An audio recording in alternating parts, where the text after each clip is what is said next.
ಪೌಷ್ಟಿಕ ಆಹಾರ ಪ್ರಾತ್ಯಕ್ಷತೆ ಹಾಗೂ ಸೀಮಂತ ಕಾರ್ಯಕ್ರಮಕ್ಕೆ ಚಾಲನೆ. ಚಿಕ್ಕಮಗಳೂರು ಜಿಲ್ಲೆ ತರೀಕೆರೆ ತಾಲೂಕು ಹೊಸಹಳ್ಳಿ ತಾಂಡ್ಯದ ಅಂಗನವಾಡಿ ಕೇಂದ್ರದಲ್ಲಿ ತಾಲೂಕು ಆಡಳಿತ, ತಾಲೂಕು ಪಂಚಾಯಿತಿ, ಮಹಿಳಾ ಮತ್ತು ಮಕ್ಕಳ ಕಲ್ಯಾಣ ಇಲಾಖೆ, ಗ್ರಾಮ ಪಂಚಾಯಿತಿ ಹುಣಸಘಟ್ಟ ಹಾಗೂ ಜಿಎಚ್ ಶ್ರೀನಿವಾಸ್ ಜನಹಿತ ಸೇವಾ ಟ್ರಸ್ಟ್ ತರೀಕೆರೆ ಇವರ ಸಂಯುಕ್ತಾಶ್ರಯದಲ್ಲಿ ಕಾರ್ಯಕ್ರಮವನ್ನು ಆಯೋಜಿಸಲಾಗಿತ್ತು.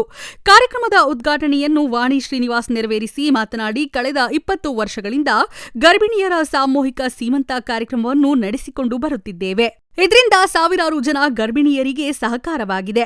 ಗರ್ಭಿಣಿ ಮಹಿಳೆಯರು ಆರೋಗ್ಯವಂತ ಮಕ್ಕಳನ್ನ ಪಡೆಯಲು ಪೌಷ್ಟಿಕ ಆಹಾರವನ್ನ ತೆಗೆದುಕೊಳ್ಳಬೇಕು ಎಂದು ತಿಳಿಸಿದ್ರು. ಕೃಷ್ಣ ಜನ್ಮಾಷ್ಟಮಿಗೆ ರೆಡಿಯಾಗಿ ಬಂದಿದ್ದಾರೆ. ನಮ್ಮ ಮೂಲ ಉದ್ದೇಶ ನಿಮಗೆಲ್ಲ ಗೊತ್ತಿರಬೇಕು. ನಾವು ಸಾವಿರಾರು ಜನ ಮಹಿಳೆಯರಿಗೆ ಶ್ರೀಮಂತ ಕಾರ್ಯಕ್ರಮನ ಮಾಡ್ಕೊಂಡು ಬಂದಿದ್ದೀವಿ. ನಾನು ಎಲ್ಲ ಕಡೆ ಹೇಳೋದು ಏನಂತಂದ್ರೆ, ಎಷ್ಟೊಂದು ಜನ ಮಹಿಳೆಯರಿಗೆ ತುಂಬಾನೇ ಆಸೆ ಇರುತ್ತೆ ಶ್ರೀಮಂತ ಕಾರ್ಯಕ್ರಮ ಮಾಡ್ಕೋಬೇಕಂತ. ಕೆಲವೊಂದು ಕಡೆ ಸಂಪ್ರದಾಯ ಅಂತ ಕಾರ್ಯಕ್ರಮದಲ್ಲಿ ಕೆಲವು ಮನೆಗಳು ಮಾಡಲ್ಲ.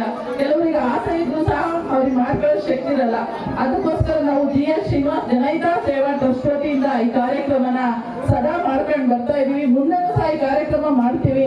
ನಿಮ್ಗೆ ಗೊತ್ತಿರ್ಬೇಕು, ರಾಮನ ಮಂದಿರ ಉದ್ಘಾಟನೆ ದಿವಸ ನಾವು ಈ ಕಾರ್ಯಕ್ರಮನ ಮಾಡಿದ್ವಿ. ಅದು ಯಶಸ್ವಿಯಾಗಿತ್ತು.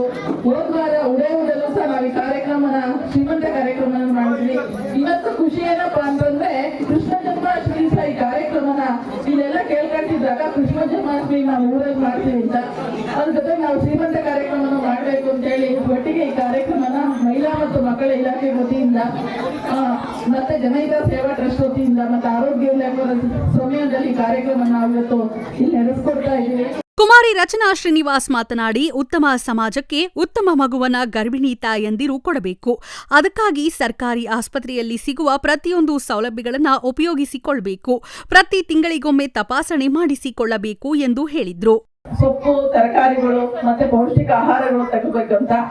ಅದೇ ರೀತಿ ಯಾವ ರೀತಿ ಆರೋಗ್ಯವಾಗಿರೋ ಮಕ್ಕಳು ಹುಟ್ಟಿಯಿಂದ ತಗೊಂತೀವೋ ಹಂಗೆ ಆರೋಗ್ಯವಂತ ಮಗು ಅಂದ್ರೆ ನಾವು ಆರೋಗ್ಯವಂತ ಸಮಾಜಕ್ಕೆ ಆರೋಗ್ಯವಂತ ಮಗು ಕೊಡ್ಬೇಕು ಅನ್ನೋದಾದ್ರೆ ನಾವು ಹೊಟ್ಟೆಲಿರೋ ಮಗುವನ್ನ ಯಾವ ರೀತಿ ಬೆಳೆಸ್ಬೇಕು ಅನ್ನೋದೇ ನಾವು ಈಗಿಂದಲೇ ನಾವು ಮಕ್ಕಳಿಗೆ ಹೇಳ್ಕೊಟ್ರೆ ಮುಂದೆ ಹುಟ್ಟುವ ಮಗು ಒಳ್ಳೆ ಪ್ರಜೆ ಆಗಿ ಹುಟ್ಟುತ್ತೆ. ಆಮೇಲೆ ಒಳ್ಳೇದು ಓದ್ಬೇಕು, ಒಳ್ಳೇದನ್ನು ಕೇಳಬೇಕು. ದಯವಿಟ್ಟು ಯಾರು ಗರ್ಭಿಣಿಯರು ಮೊಬೈಲ್ ಮಾತ್ರ ನೋಡ್ಬೇಡಿ. ಅಜ್ಜಂಪುರ ತಾಲೂಕು ಅಂಗನವಾಡಿ ಕಾರ್ಯಕರ್ತರ ಸಂಘದ ಅಧ್ಯಕ್ಷೆ ವಿಜಯ್ ಕುಮಾರಿ ಹಾಗೂ ಹುಣಸಘಟ್ಟ ವೈದ್ಯಾಧಿಕಾರಿ ವರುಣ್ ಕುಮಾರ್ ಮಾತನಾಡಿದ್ರು. ನೀವು ಚೆನ್ನಾಗಿದ್ರೆ ಮಗು ಚೆನ್ನಾಗಿ ಬೆಳವಣಿಗೆ ಆಗುತ್ತೆ. ಇನ್ನೊಂದು ಬಾರಿ ಏನಂತಾರೆ, ಕೆಲಸ ಒತ್ತಡದಲ್ಲಿ ಅವ್ರನ್ನ ಅವರೇ ಮರ್ತ್ಕೊಂಡ್ಬಿಟ್ಟಿರ್ತಾರೆ. ಅದೊಂದು ನಾನು ನೋಡಿರೋದು. ಬಂದು ನೋಡಿದಾಗ BP ಜಾಸ್ತಿ ಇರುತ್ತೆ, ಇಲ್ಲ ಶುಗರ್ ಜಾಸ್ತಿ ಮಾಡ್ಕೊಂಡ್ಬಿಟ್ಟಿರ್ತೀರಾ.